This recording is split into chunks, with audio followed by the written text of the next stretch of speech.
lost my truck keys and I've just been searching for them. Just kidding. We're building a lake. So why the heck would you want to build a pond on your homestead? Well, for a variety of reasons. Now, if you guys follow me, I'm kind of cheap. You know, I do things all myself, including operating the excavator and planning and doing. I do it all myself, and I find a way to do it frugally. Okay, this whole thing, year 1 and 2, hiring my buddy with his excavator and him operating it, but finding a source or guys that want my clay, pure road building clay for building roads, yard sites, stuff like that. Buying that excavator temporarily to use it until I'm done the project, pass it on to the next guy that needs it. Total cost is about what a 15-year-old, slightly leaky roof, decent camper would be. Another way I looked at it was a cabin. So let's say you get the cheapest lakefront lot at the piddliest little lake that you can find, 3-4 hours away from my location. And I'm doing this 3/4 acre pond for about half the price of just a lot. Now, what are some of the other reasons why you want to dig a pond? So my wife's flower farming mentor also has well water. Now, trying to grow flowers and certain crops using ice cold, hard well water doesn't work. So for that flower farming operation, they would actually haul city water, go buy city water and have to haul it for their crops. Whereas this is going to be soft water, filling naturally with rainwater and warmer. So for irrigation. Now, I expect this when it's done to be over 10 million liters of water storage. Okay, so that's a lot for irrigation.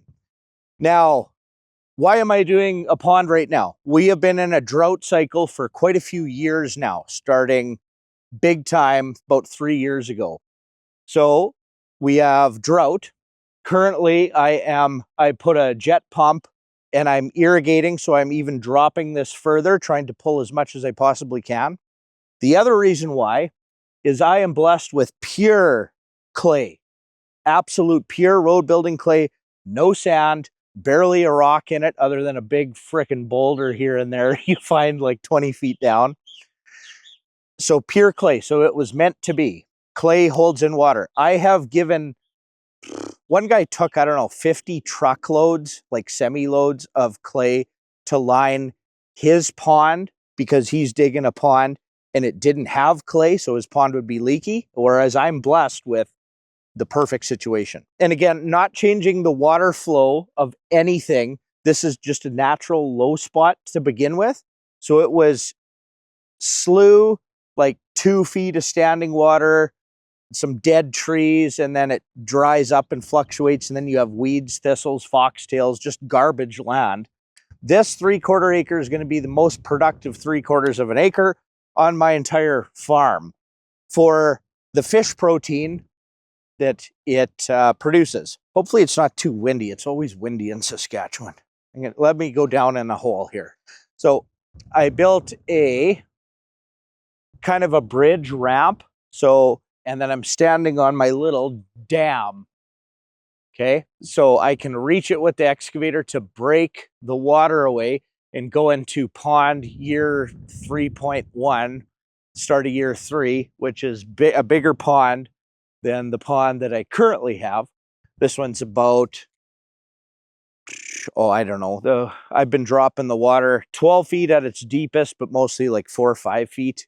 And then it can come up another, I don't know, 8 vertical feet to the overflow or something like that. Let me go out of the wind. Oh, wind kind of died down here. So going in the hole, way below the water line, it's kind of neat.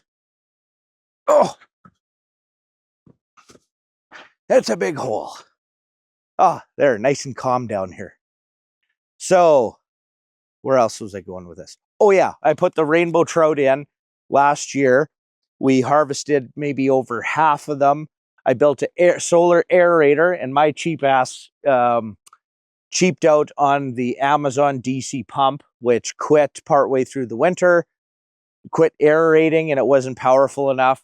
So we had almost, well, entire winter kill on what was left.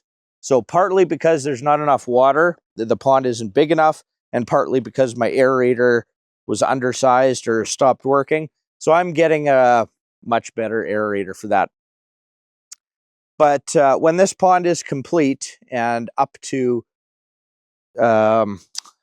like come out of the drought cycle and it naturally fills up, or I got some ideas on how I'm going to drill my own well in an aquifer up on the hill and do a natural gravity fed siphon is what I'm thinking, to make myself a natural spring to top it off. So the natural spring will bring cold water in, cool the pond, but the pond in the summer will warm up.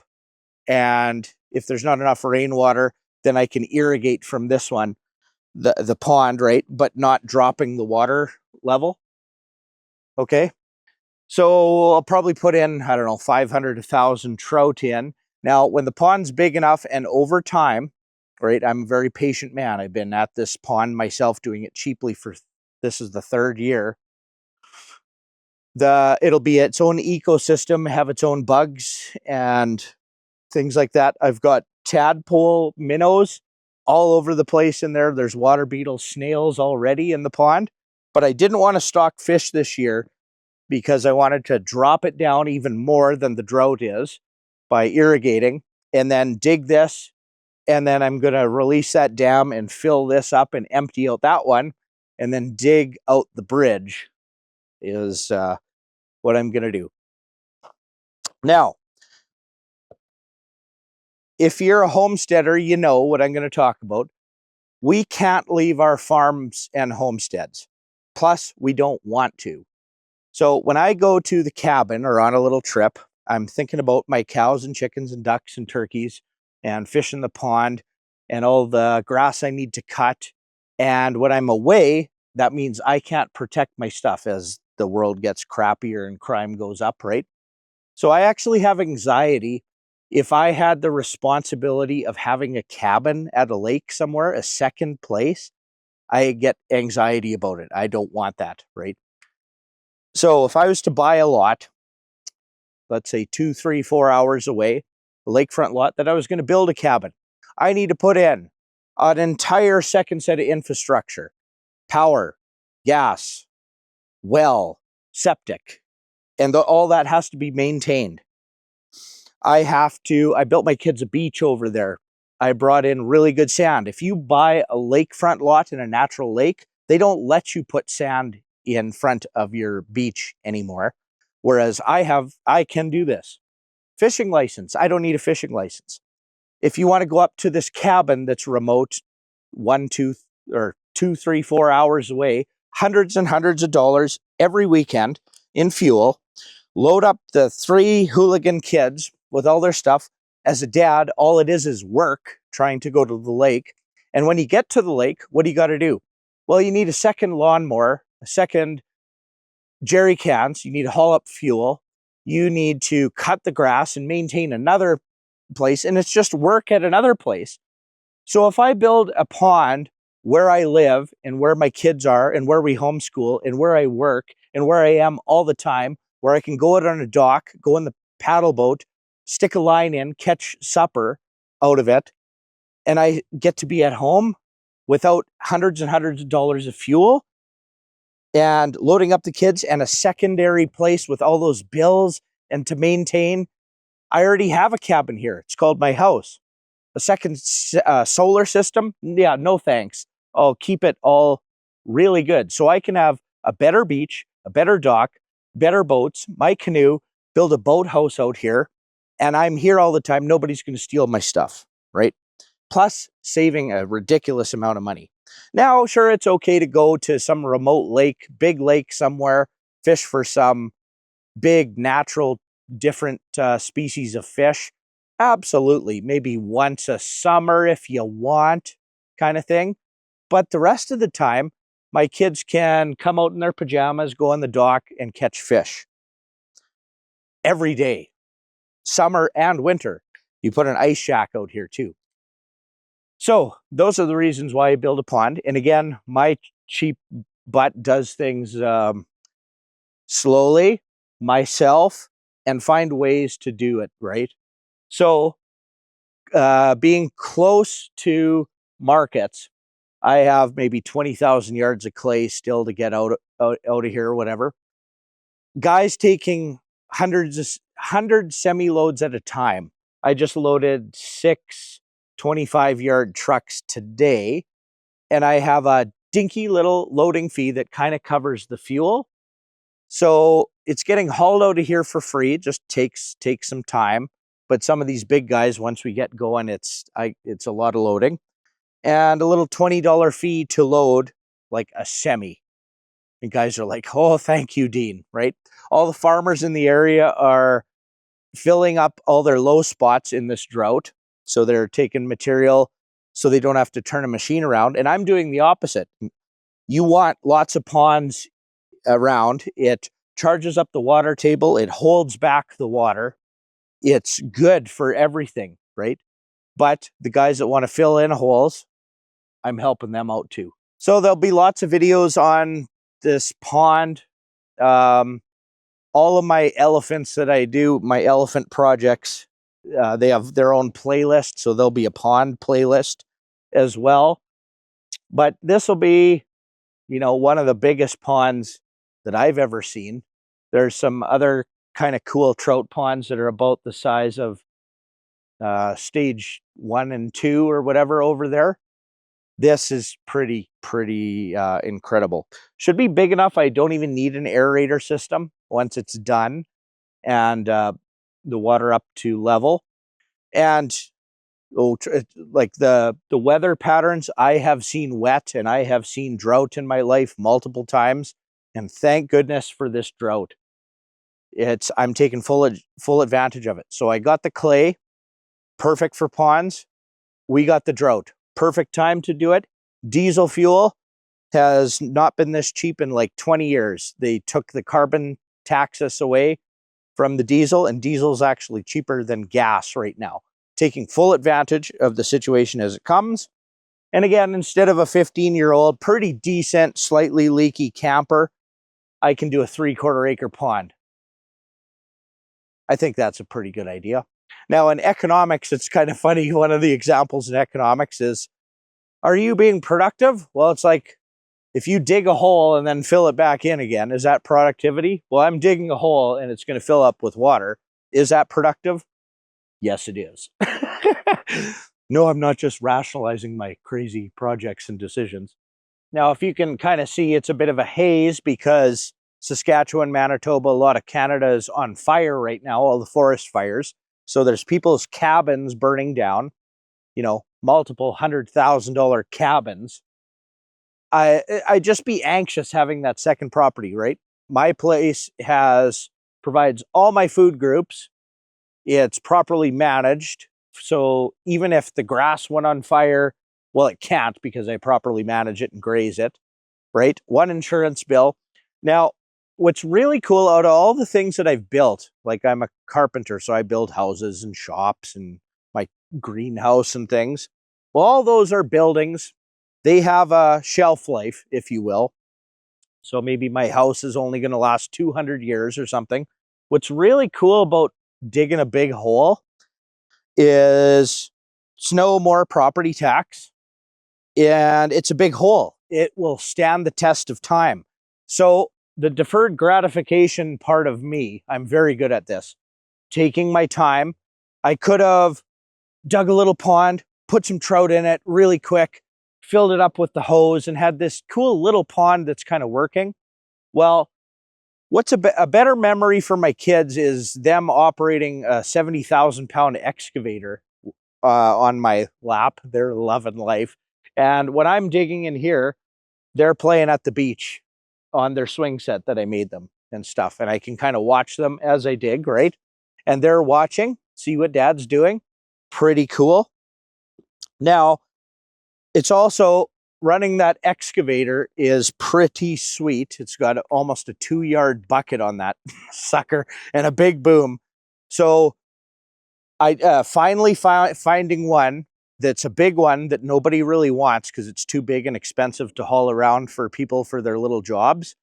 And to have the size of that one, it makes quick work of things. But when the kids go to bed, I've got like 2-3 hours in the evening before it's pitch black out. I come, put on some tunes or just meditate and take some scoops out, right? And stockpile material to get ready for the next trucking guy that's coming. Now, I wish that I found a deal like that sooner so I didn't have to pay my buddy. But when guys come out, it's like, yeah, I'll load you up $20. I'll load your semi. The material's free. They're like, oh, yes, this is a good deal, right? So I got lots of guys coming for all the material. The material's gone. It's like spoken for already. A little bit of maintenance on that. I'm going to change the oil, grease it up. It's got, they leak hydraulic fluid a little tiny bit here and there. Just check that. I'll use it for 150, 200 hours.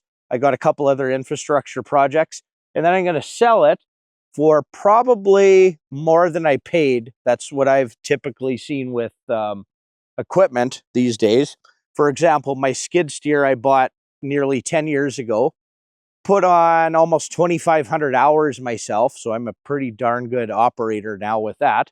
And that skid steer I can sell for $10,000 more than I paid for it 10 years ago after working it pretty darn good. Thank you, government inflation. Appreciate it. So same with big, good pieces of equipment like that. So that's kind of free. Hopefully nothing happens or else it's a big paperweight, but oh well, who cares? So then you get a big pond. So fun. More videos coming when I break the dam, I guess. I haven't even got into the fun stuff yet, other than, sure, I did a boat launch and a beach and a play set and a few things and some riprap rock around the outside, but still kind of just main infrastructure digging. I'm looking forward to planting some clover around, bringing in some crushed rock. I got to build docks, gazebo, a little deck, and some nice things, right? Now, so the year 3, I should be able to finish this if all those guys continue hauling the clay that they say they're taking. But we're getting this deeper than that over there, where I am, and then break the dam. All that water is going to move out. Then I have to dig, and I got my grain truck, dump truck, so haul out the bridge there. And then I've got the deep part of the pond, the main part, done, and all the material up there stockpiled. So back to all my trees back there to make it the full 3/4 of an acre. It's going to gradually get shallower and do some things like some fish habitat, do some shelves. So this is the deepest, so I'm not digging in water, which clay is like slop. You want to dig in dry stuff. Going to kind of shelf up a little bit, shelf up a little more, and put some like flat swimming areas, natural swim pond areas, and kind of a beach on the north side of the pond with a good view that way. Back there, I'm a real estate guy, but I would never get into rental properties in cities or remote cabins because I'm not there.